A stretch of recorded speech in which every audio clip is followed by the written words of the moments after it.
Judges 11. Now Jephthah the Gileadite, the son of a prostitute, was a mighty warrior. Gilead was the father of Jephthah. Gilead's wife also bore him sons. And when his wife's sons grew up, they drove Jephthah away, saying to him, "You shall not inherit anything in our father's house, for you are the son of another woman." Then Jephthah fled from his brothers and lived in the land of Tob. Outlaws collected around Jephthah and went raiding with him. After a time, the Ammonites made war against Israel. And when the Ammonites made war against Israel, the elders of Gilead went to bring Jephthah from the land of Tob. They said to Jephthah, "Come and be our commander, so that we may fight with the Ammonites." But Jephthah said to the elders of Gilead, "Are you not the very ones who rejected me and drove me out of my father's house? So why do you come to me now when you are in trouble?" The elders of Gilead said to Jephthah, "Nevertheless, we have now turned back to you, so that you may go with us and fight with the Ammonites, and become head over us, over all the inhabitants of Gilead." Jephthah said to the elders of Gilead, "If you bring me home again to fight with the Ammonites, and the Lord gives them over to me, I will be your head."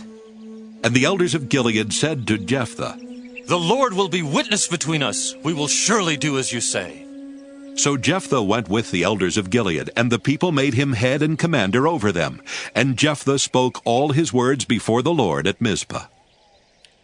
Then Jephthah sent messengers to the king of the Ammonites and said, "What is there between you and me, that you have come to me to fight against my land?"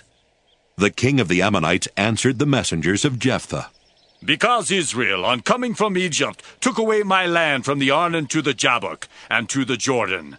Now, therefore, restore it peaceably." Once again Jephthah sent messengers to the king of the Ammonites, and said to him, "Thus says Jephthah, Israel did not take away the land of Moab, or the land of the Ammonites. But when they came up from Egypt, Israel went through the wilderness to the Red Sea and came to Kadesh. Israel then sent messengers to the king of Edom, saying, 'Let us pass through your land.' But the king of Edom would not listen. They also sent to the king of Moab, but he would not consent. So Israel remained at Kadesh. Then they journeyed through the wilderness, went around the land of Edom and the land of Moab, arrived on the east side of the land of Moab, and camped on the other side of the Arnon. They did not enter the territory of Moab, for the Arnon was the boundary of Moab. Israel then sent messengers to King Sihon of the Amorites, king of Heshbon. And Israel said to him, 'Let us pass through your land to our country.' But Sihon did not trust Israel to pass through his territory. So Sihon gathered all his people together and encamped at Jahaz and fought with Israel. Then the Lord, the God of Israel, gave Sihon and all his people into the hand of Israel, and they defeated them. So Israel occupied all the land of the Amorites who inhabited that country. They occupied all the territory of the Amorites, from the Arnon to the Jabbok, and from the wilderness to the Jordan. So now the Lord, the God of Israel, has conquered the Amorites for the benefit of his people Israel. Do you intend to take their place? Should you not possess what your God Chemosh gives you to possess? And should we not be the ones to possess everything that the Lord our God has conquered for our benefit? Now, are you any better than King Balak, son of Zippor of Moab? Did he ever enter into conflict with Israel, or did he ever go to war with them? While Israel lived in Heshbon and its villages, and in Aroer and its villages, and in all the towns that are along the Arnon, 300 years, why did you not recover them within that time? It is not I who have sinned against you, but you are the one who does me wrong by making war on me. Let the Lord, who is judge, decide today for the Israelites or for the Ammonites." But the king of the Ammonites did not heed the message that Jephthah sent him. Then the Spirit of the Lord came upon Jephthah, and he passed through Gilead and Manasseh. He passed on to Mizpah of Gilead, and from Mizpah of Gilead he passed on to the Ammonites. And Jephthah made a vow to the Lord and said, "If you will give the Ammonites into my hand, then whoever comes out of the doors of my house to meet me when I return victorious from the Ammonites shall be the Lord's, to be offered up by me as a burnt offering."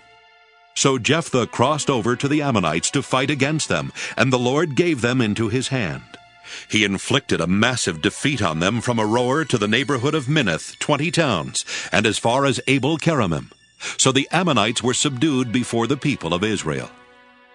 Then Jephthah came to his home at Mizpah, and there was his daughter coming out to meet him with timbrels and with dancing. She was his only child. He had no son or daughter except her. When he saw her, he tore his clothes and said, Alas, my daughter, you have brought me very low. You have become the cause of great trouble to me. For I have opened my mouth to the Lord, and I cannot take back my vow. She said to him, My father, if you have opened your mouth to the Lord, do to me according to what has gone out of your mouth. Now that the Lord has given you vengeance against your enemies, the Ammonites. And she said to her father, Let this thing be done for me. Grant me 2 months, so that I may go and wander on the mountains, and bewail my virginity, my companions and I. Go, he said, and sent her away for 2 months. So she departed, she and her companions, and bewailed her virginity on the mountains. At the end of 2 months, she returned to her father, who did with her according to the vow he had made. She had never slept with a man. So there arose an Israelite custom that for 4 days every year the daughters of Israel would go out to lament the daughter of Jephthah the Gileadite.